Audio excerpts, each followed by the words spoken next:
Marketing is changing fast, and here are the trends that you have to be paying attention to for this year and beyond. So number one is generative search. You actually have the ability now to enter in text and AI will help you create designs. So for example, I can take this frame right here and we can actually expand the room as well. So you can just have it expand the room and it'll predict kind of how the picture should look. That's one element of it. You can just say create a background image of a forest with cartoon characters running around from the 1980s, and then you'll just let the AI basically design a scene for you, right? And you can imagine this is going to change things quite a bit from a creative standpoint as well. So you can make videos, you can also make art. There's so many crazy things that you're going to be able to do, and I'm just so excited to see what happens with generative search. You can check out tools like Stable Diffusion, like Runway ML, and there's going to be a whole lot of other things coming from AI. Number two would be Jasper.ai. So this is one of those GPT-3 copywriting tools that you can use. Basically, they can help you write blog posts, headlines, and things like that. GPT-3 is just pulling from a ton of data, and it will help you kind of predict what you can write. And so that's pretty amazing to me. I think that's going to change the game in terms of how work is done in the future. And number three, short form video is here to stay. If you're doing YouTube shorts, if you're doing reels, if you're doing TikTok, really taking advantage of organic reach, that's going to be super helpful, especially for YouTube. If you watch someone's shorts, you're actually going to get recommended their long form videos as well. So it's an easy way for discoverability. Number four is going to be on LinkedIn. And so only 1% of LinkedIn users actually post. And being that Microsoft bought them a couple years ago, and you can bet that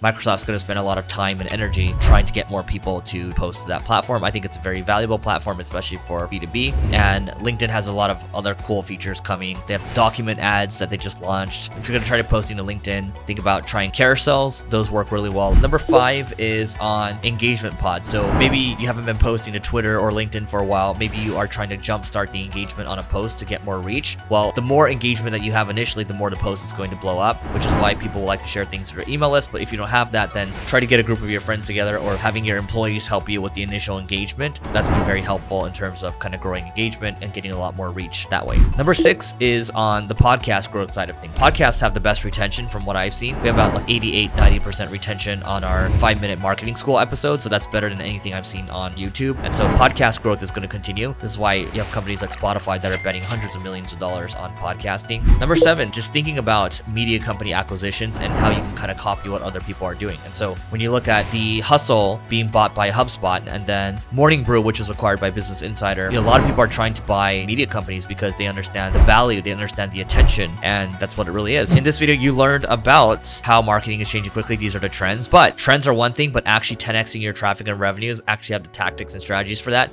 You should check out this one over here. So we'll see you in that video.